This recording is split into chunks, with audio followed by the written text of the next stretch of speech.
Hello everyone, welcome to EduTap and welcome to the Finance 360-degree sessions in which we cover the important and relevant finance current affairs and the RBI notifications which are very important from your exam perspective. And in today's session, I have brought for you the three important finance current affairs that we are going to discuss in today's session. So the first news article is regarding the 100 metric ton of the gold that has been shipped to India. So what has happened here, why it has happened, so we are going to discuss this, as well as SEBI has launched the beta version of the settlement calculator. So what was the need of this settlement calculator, for what purpose this has been launched, so we will discuss this. And the last one is regarding the provisional estimates that has been released regarding the GDP growth by the National Statistical Office. So we are going to discuss this also. Okay, so am I audible and visible clearly? Okay, so the big announcement regarding the annual report is by the end of the session. When we are going to release it, how we are going to release it, I will also ask for your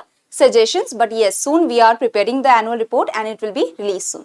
So now today we are going to discuss these three important news articles. But before going forward, do subscribe to the YouTube channel of EduTap and join our Telegram channel for the PDF of the session. Okay, so everything is fine. Okay. And good morning everyone, welcome to the session. So first of all, the first news article is regarding the India that has moved 100 metric tons of gold from UK, from Britain to domestic worlds. So this is the major news article. This has happened in the financial year 2023-24. So in the financial year 2023-24 that has just ended, in this financial year there was 100 metric tons of the gold that was shipped from UK to India, from the Bank of England to Reserve Bank of India. Okay, so Sanjeev Sanyal, who is the member of the Economic Advisory Council of the Prime Minister, he has also stated that the Reserve Bank of India, while no one was watching, RBI has shifted 100 tons of its gold reserves back to India. So this is the gold reserves that is of Reserve Bank of India, and 100 metric tons of the gold reserves have been brought back from the Bank of England. So usually, see what happens. So let me show you the data also. So what happens that if we have in 2024, in March 2024, we had the gold reserves of 822.1 metric tons of the gold reserve we had. Out of this, 308.08, this much is kept for the, this much of gold reserves is kept for the note issuing, is kept as the backing of the gold that has been issued in the country. And then 514 is actually the other reserves of the gold that the RBI keeps. Okay, that the RBI keeps. So this is the major idea of the gold, 100 metric tons of the gold. So the physical gold holding of the Reserve Bank of India stood at 822.10 metric tons as on March 31st, 2024. An increase of, so from the previous year, if you see that from the previous year, there is an increase of the gold reserves that the RBI has kept with itself. So 27.47 tons of the increase has been seen in the gold reserves. Compared to 794.63 metric tons, we have increased our gold reserves to 822.10. Out of this 822.10, there is some amount that is kept in the Bank of England and Bank of International Settlement. So some of our gold reserves, some of the gold reserves of the Reserve Bank of India, the RBI keeps with the Bank of England as well as Bank of International Settlement. So Bank of England has most of our gold reserves, we can say, and then like if we are keeping it in abroad, so most of the gold reserves are kept in the Bank of England, and then the second option is the Bank of International Settlement. So it has been said that the 100 metric tons of the gold reserves we have brought back from the Bank of England. India will now hold most of its gold. So half or more than half of its gold will be kept in India only. So India will now hold most of its gold in its own vaults that the Reserve Bank of India has. Okay, we have come a long way since we had to ship out the gold overnight. So in 1991, I hope all of you have heard about the foreign exchange crisis, the balance of payment crisis that we had in our country, that we had only few of the foreign exchange reserves left with our country, that we were only able to make 2-3 weeks of the imports. And at that time, we were in a crisis kind of situation that we didn't have enough foreign exchange reserves, and we had to go to the IMF, to the World Bank to ask for the money. We had to ship our gold out. We had to 47 metric tons of the gold had to ship out from the country to keep as collateral to the other countries. So in 1991, we had to actually ship our gold overnight to the other countries to keep as collateral so that we can get the money, so that we can continue our balance of payment situation, we can continue our imports and such. So that was the situation when we didn't had enough of the foreign exchange reserves, and the situation has come to this point where we are taking our money back, where we are taking our gold reserves back, where we have enough of the gold reserves, enough of the foreign exchange reserves, that we are able to do the imports for the coming 12 months, for coming 11 months, for nearly a year. So you can understand that we have come a long way from the 1991 to 2024. So there is a big difference that we have now from the balance of payment crisis to being the most stable country in the world. Okay, so that is the major difference that has come. So now, of the 822.10 metric tons of gold, 308.03 metric tons is held by the Reserve Bank of India as the backing for the notes that has been issued by the Reserve Bank of India. Okay,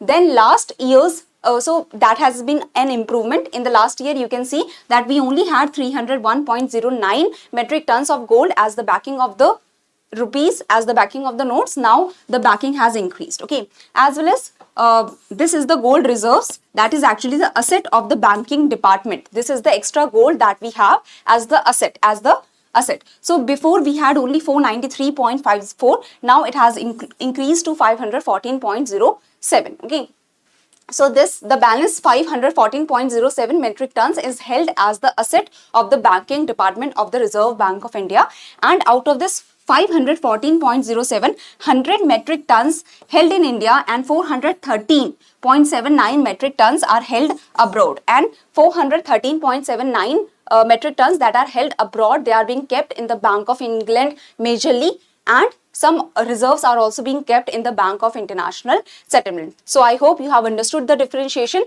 This much we are keeping with ourselves, with the Reserve Bank of India. Out of this amount, that is the asset, we used to keep this whole amount in the other countries, in the Bank of England, Bank of International Settlement. So out of the asset wala money, we have brought back the 100 metric tons, and still 413.79 is still with the Bank of England or Bank of International Settlement. Now, why do we keep our money outside? What is the need of keeping it with the Bank of England, with the Bank of International Settlement? So, in 1991, when we required the money, when we required the foreign exchange reserves, okay, at that time we provided 47 metric tons of our gold reserves as collateral, and we got nearly $400 million of the money we got at that time. Now, after, like, by the end of the 1990s only, we returned that whole money. We like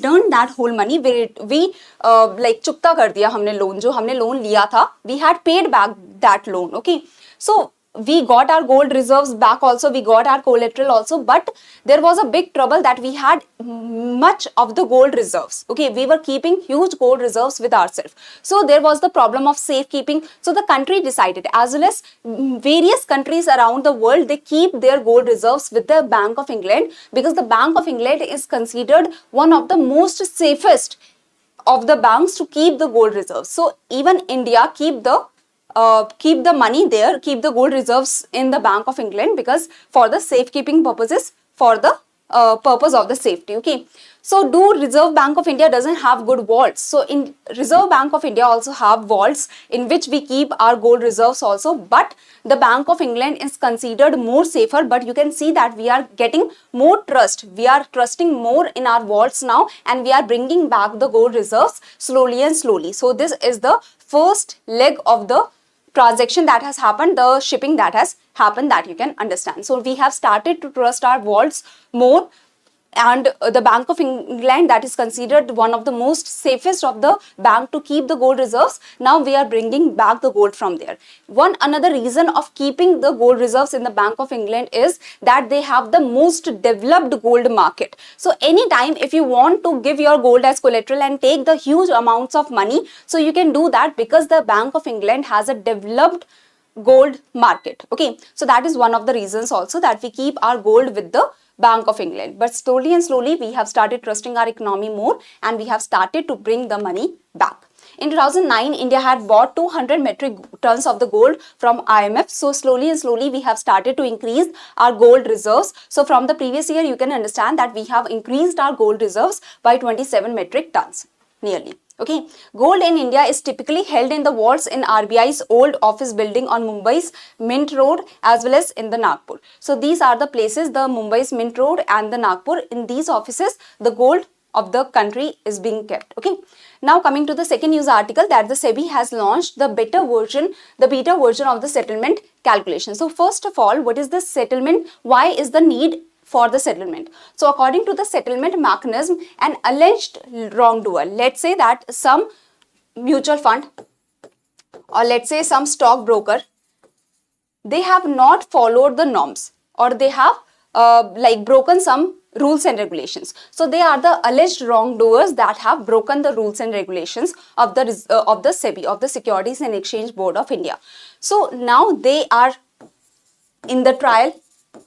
To get out of this trial, they can settle the pending probe with the SEBI without the admission or denial of guilt by paying such settlement amount. So they can just give the settlement amount and they can say that just let us be for this time. We have not done the mistake, or we have done this mistake, but we do not want the trial to go on. Okay, so simply the application of settlement, there is a process under the SEBI, that if you have broken any of the rules, okay, if they are not some big rules, if you have broken any of the rules, then if you do not want to go through the trial, even if you are not guilty, even if you are guilty, if you are not guilty, why do you want to settle? Because you want to settle because you do not want to go through the lengthy trial, hiring the lawyers and going to the SEBI again and again. So you do not want to do that. So you do not want the trial. Even if you are innocent, even if you are guilty, if you do not want the trial, you can just pay a settlement amount to the SEBI and be done with the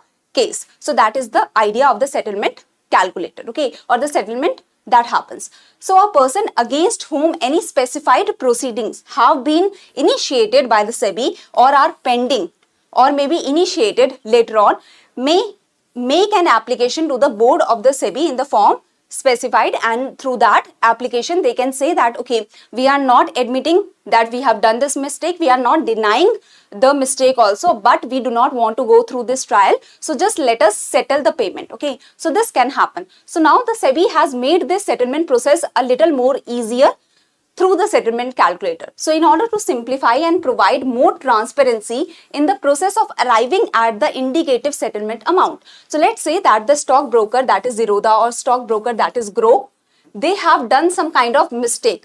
Now Zerodha has to pay 10 lakh, Grow has to pay 3 lakh. Zerodha will say that we have done the same mistake. Why you are charging higher amount from me? Why you are charging the lower amount from Grow? So this kind of process can also happen. So the SEBI will have to explain that okay, Zerodha, you have done this mistake twice, so we are charging higher amount from you. Grow has done this mistake for the first time, or the Grow is asking for the settlement for the first time. That's why we are charging lesser amount from Grow. So to make the settlement process more, or the indicative settlement amount more transparent, this kind of process has been initiated where there is a settlement calculator. Okay. In terms of the parameters, now there have been the parameters that have been laid down in the SEBI Settlement Proceedings Regulation 2018. SEBI has launched the settlement calculator as per the parameters. So the settlement calculator contains the fields that the applicant may identify in terms of the violation that has been done by the Zerodha or Grow, by the other stockbrokers. What violation they have done, first they have to tick that. Then also enable the applicant to select the appropriate options with respect to their past regulatory track record. So have they done such a violation before also? Have they done some other violation? So they have to check their past regulatory track record also on the basis of the actions of the SEBI, as well as the details of the other going proceedings. So whatever is going on, their past records, their proceedings that is continuing or that is going on, so they have to mention everything so that the SEBI can check that this is the first time violator, or this Grow has done the violation for the first time, or they are the repeated they are doing the violations on the repeated basis, so they will have to pay higher settlement amount. Okay, so if any, as on the date of filing the settlement application, so when they are filing the settlement application, they have to mention the violation that they have done right now, the past record, the SEBI has taken any action against you or not, and the proceedings that are going on right now. You have to mention everything. Okay, like a criminal. So it is seen that so what violation you have done? You have done a theft. Have you done the theft before? So the past record of yours, as well as what are the current proceedings that are going on.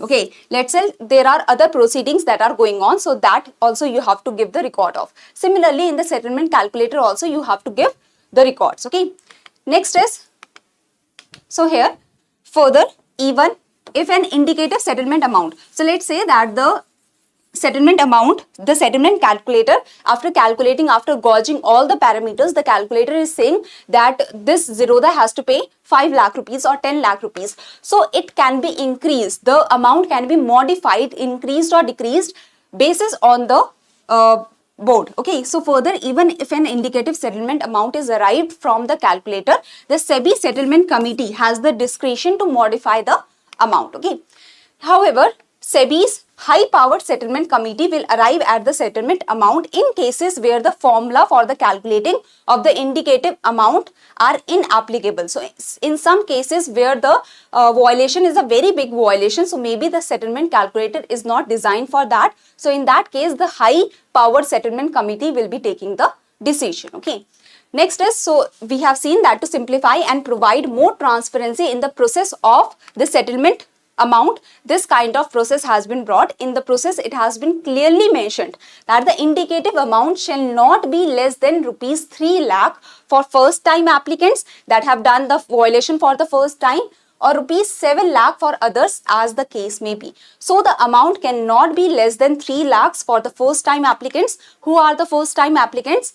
The person against whom no order has been passed by the educating officer or by the board, or who has never obtained a settlement order from the board. So they have not done any of the crimes before, any of the violation before, or their violations, like if they have done some violations, or if there is some trial that is going on, that trial has not given the decision. So maybe they have not done the mistake, right? So 3 lakh for the first time applicants for the settlement, and not less than 7 lakh for the other applicants that are the two-time applicants and such. Okay. Next is, in case more than one proceeding arising from the same cause of action has been initiated against the applicant, the indicative amount shall be increased by 20%. So if they have done the same offense twice, their amount will be increased. So this is the whole news article. Now coming to the last news article that we have to discuss. So that is, India achieved 8.2% economic growth rate in 2023-24. So this is as per the provisional estimates. So the second advanced estimates were released by the National Statistical Office in February 2024, in which it has been said that the economic growth for the 2023-24 is projected at 7.6%.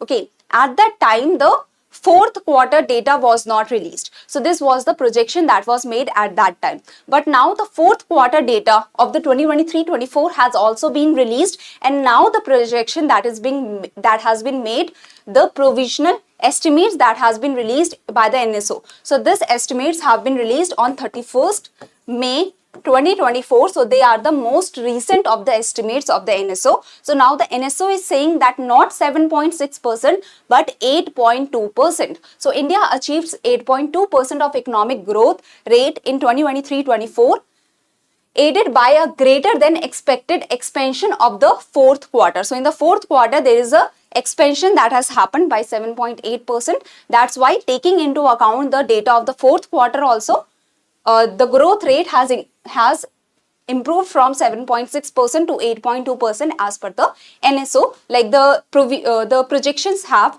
been increased. Okay, so in the previous year, in the 2022-23, there was the economic growth of 7% that has increased to 8.2%. So here you can see that only 9 times. So this marks the 9th time Since 1961-62, that GDP growth has crossed 8% of the threshold. So you can see these are the 9 times. So it has only been in our country that only 9 times the growth rate has gone more than 8%. And why this has happened? So the major benefactor is the manufacturing. That the manufacturing has grown by a huge percentage in all the quarters, and that's why the GDP growth has been such high. So you can see that in the quarter 2, in the quarter 3, and in the quarter 4. In these 3 quarters, the highest growth that has been seen is in manufacturing.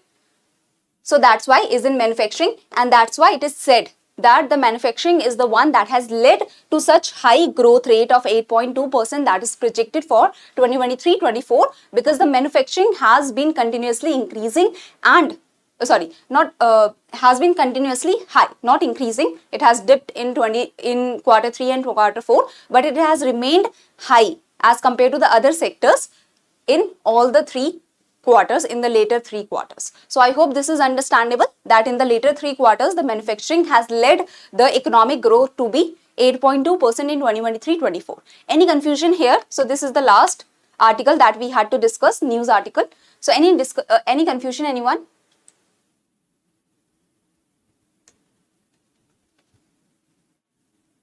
Any confusion, anyone? So now before moving forward, I would like to show you the blogs.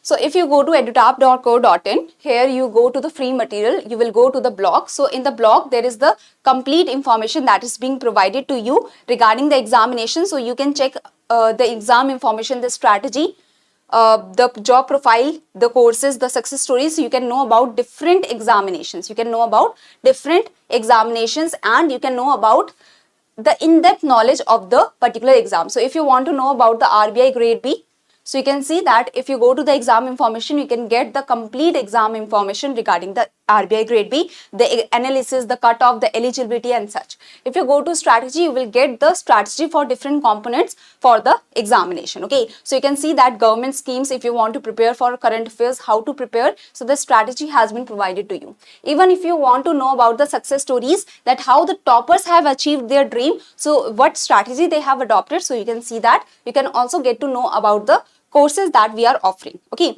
so here if you want to join the Telegram channel to get the PDF of the sessions, so you can join through here. Okay, now coming back, so going to the first question.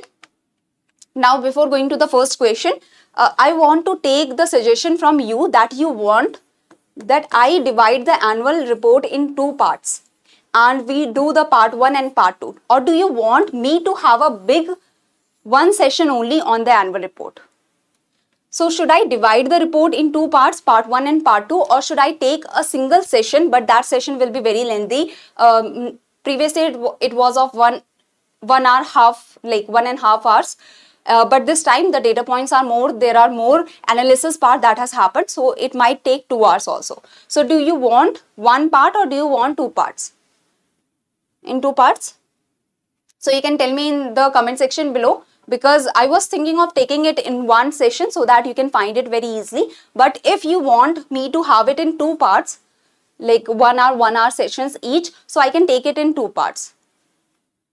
So I will see the comments, because I'm getting mixed answers about 2 and 1. So as well as then 1 session will have of the revision. So if I do it in 2 parts, so 2 parts plus the revision session. If I do it in 1 session, then 1 session plus 1 big revision session. So what you want, you can tell me. And this is the first question. I hope you will be easily able to answer this question. This is the second question. I hope you will be able to answer this question also. As well as I'm thinking of, if I take 1 session only, then I will take it on Saturday. On Saturday, 10 a.m.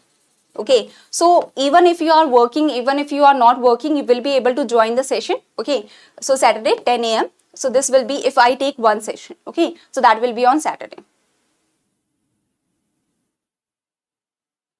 Okay, so this is the second question. I hope you will be able to answer this question. And this is the third question. Now there is a big announcement for you that we have brought for you the guidebooks for RBI, NABARD and SEBI, so that through a single guidebook you are able to get much of the information regarding the examination, regarding the syllabus of the exam, regarding the pattern of the exam. The previous year questions are also provided with this guidebook, and this is absolutely free of cost to save your time, to save your efforts. You can easily download this guidebook. The link is provided in the description box below. Okay, so I want your suggestion, and do tell me in the comment section, because then I will be able to go back and check that how many of the students have said 2 part, how many of you have said 1 part. So if you want 1 part, that will be on Saturday 10 a.m. Okay, 1 part for like 1 session only for the annual report, and then there will be 1 revision session. If you want 2 parts, so that I will see that on Thursday and Saturday I will try to bring it on Thursday or Saturday and Monday. It can happen like that. Okay, so that will be informed to you. So 2 parts and plus 1 revision session. So as you want, it can be in any way. So you have to tell me that how you want in the comment section.